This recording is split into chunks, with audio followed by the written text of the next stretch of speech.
आपको कोरोना से संबंधित एक प्राचीन 60 वर्ष पुरानी आपको कहानी सुनाते हैं। 60 वर्ष पहले मेरे पिताजी ने एक कहानी कही थी जब मैं 10 वर्ष का था। मुझे अकेले ने नहीं कही थी, उस समय और भी बहुत से लोग थे।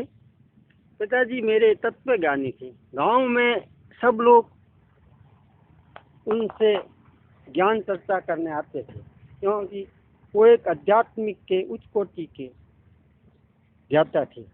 गांव में गुरुकुल के स्थापना भी इन्होंने की थी। वहाँ पर हम भी पढ़ते थे, शिक्षा लेते थे। तो एक बार की बात है, उन्होंने बताया हमें कि सर्दियों का दिन था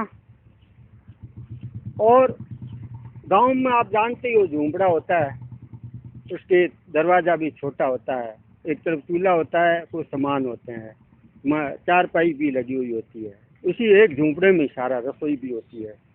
तो एक किसान के भी घर में ऐसी एक घटना घटी।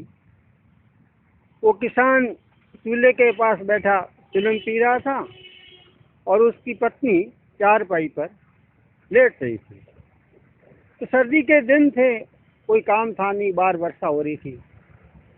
तो उसका हाथ चारपाई के नीचे था, ऐसे लटका हुआ। तो वो एक बिच्छू आया और उसको काट गया। काटते ही वो चिल्लाई, ओ मुझे सांप खा गया, मुझे सांप खा गया। उसकी सास ने क्या किया, उस बिच्छू खाते को देख लिया और उसने उस पर वो पास में जो फेफड़ियाँ छाने बगैर ईंधन लाते हैं, वो कुंडा पड़ा था, कढ़ाई, उसको उसमें डाल दिया और उसको कहा नहीं नहीं, तुम्हें बिच्छू नहीं, सांप नहीं खाया, बिच्छू खाया है, मैंने देखा है, तुम चिंता ना कर, शोर मत कर। कह नहीं नहीं, वो कह नहीं रही कि नहीं, मुझे तो सांप खा लिया। तो उसने वो कढ़ाई वहाँ से हटाई तो ऊपर वहाँ नीचे सांप निकल गया और वो औरत मर गई।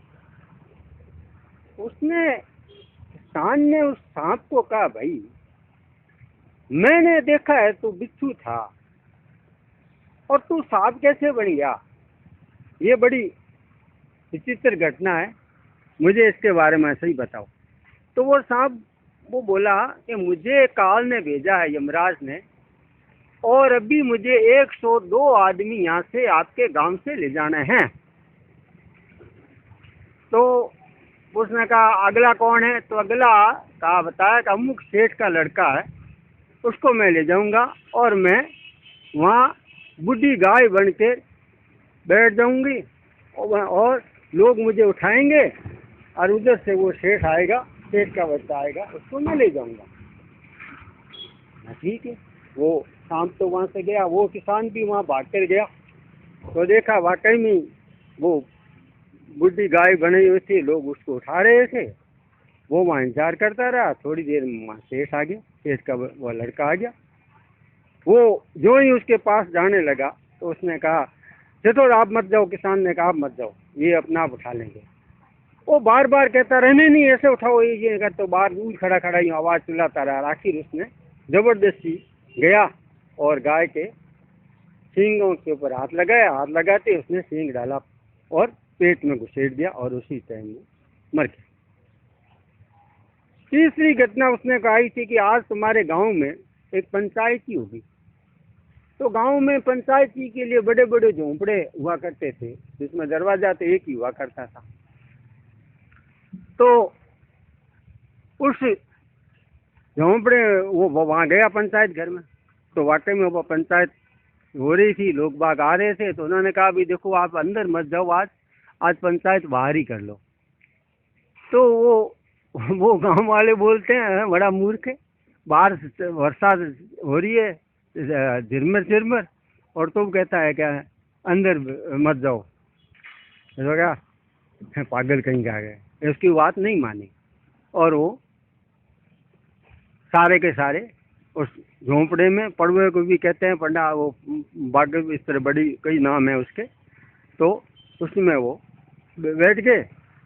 और जो ही वो पंचायत शुरू होने लग गई, उसी टाइम वो सांप ऊपर झोंपड़े में ऊपर प्रवेश किया, उधर ऊपर छत की तरफ, और वो सांप सांप सांप सांप यूं करके वो सारे के सारे वहां से भागे बाहर की तरफ।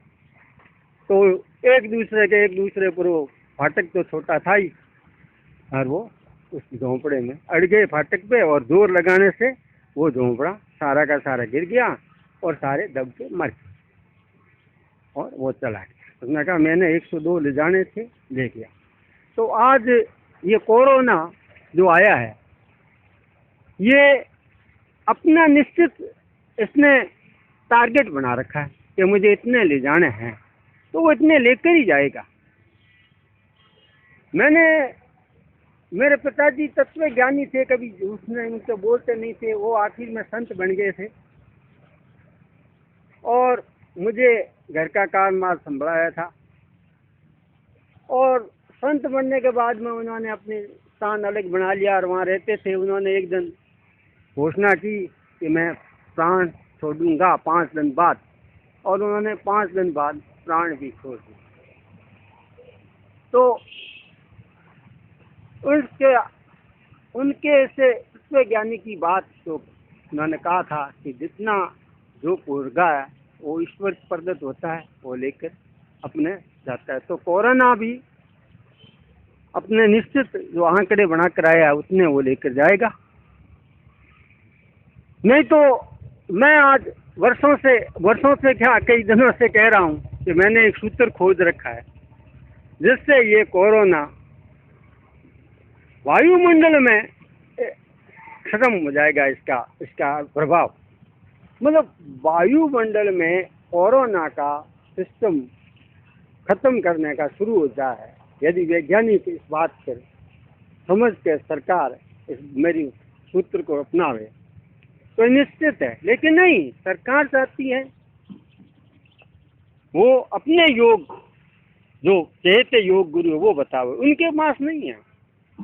वो धंधोलुप है, उसके पास नहीं है। और वैज्ञानिकों के पास होता तो आज तक वैज्ञानिक भी खोज लेते, उनके पास भी नहीं है संसार के। तो ये वैदिक योग द्वारा हमने जो खोज की है वो सिर्फ मात्र हमारे पास ही है। अब रही बात कि कब शुरू होगा, कब लेंगे, ये तभी लिया जाएगा तब कोरोना अपना पूरा का पूरा काम कर जाएगा। तो इस प्रकार आज किसी ने कमेंट करते हैं मेरे सोशल मीडिया में कि तुम्हारे पास कुछ नहीं है, ये है, फलाना ढींकड़ा है, वो है, कभी कुछ करते हैं, मतलब उत्तेजित करते हैं मुझे कि मैं किसी तरह लिख दूं तो ठीक रहे। मन लिखा हुआ भी है मेरे, ऐसी बात नहीं है। मेरे अखबार में पाक्षी खेजड़ा एक्सप्रेस में मैंने लिख भी रखा है, लेकिन उसको कौन संभालेगा? कोई नहीं संभालता। तो जब नहीं संभालते तो वो तो एक आग, भयंकर आग लगी हुई में एक गिलास पानी डालने वाली बात हुई कि मेरे सूत्र को वैसे कौन लेगा।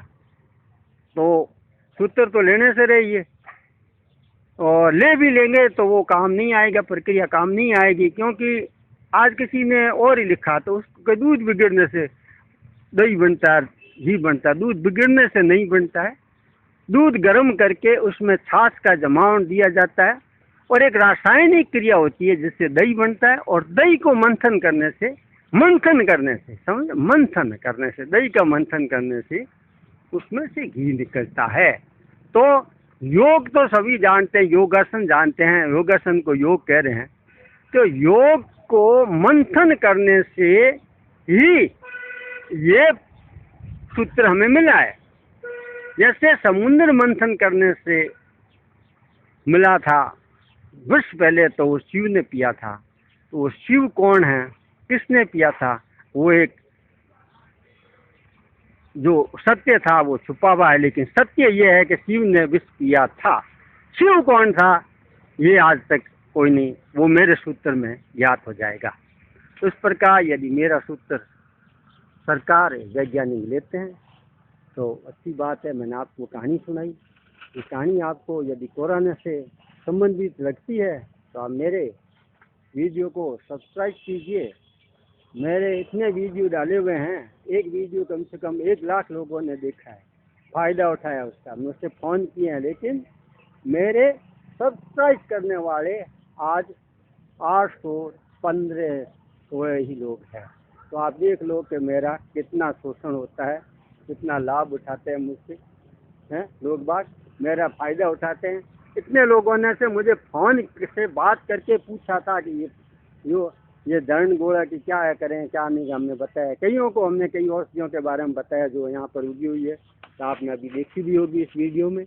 तो हम आपसे सुने यही कहते हैं कि आप हमारे वीडियो को सब्सक्राइब करेंगे और हमसे जुड़े रहेंगे। हम आपको और भी बहुत सी बातें बताएंगे। यदि आप सुनना चाहेंगे तो हमारा फ़ोन नंबर भी लगा हुआ रहता है, सार्वजनिक है, और फ़ोन नंबर को आप गूगल में भी डालकर मेरे बारे में जानकारी दें।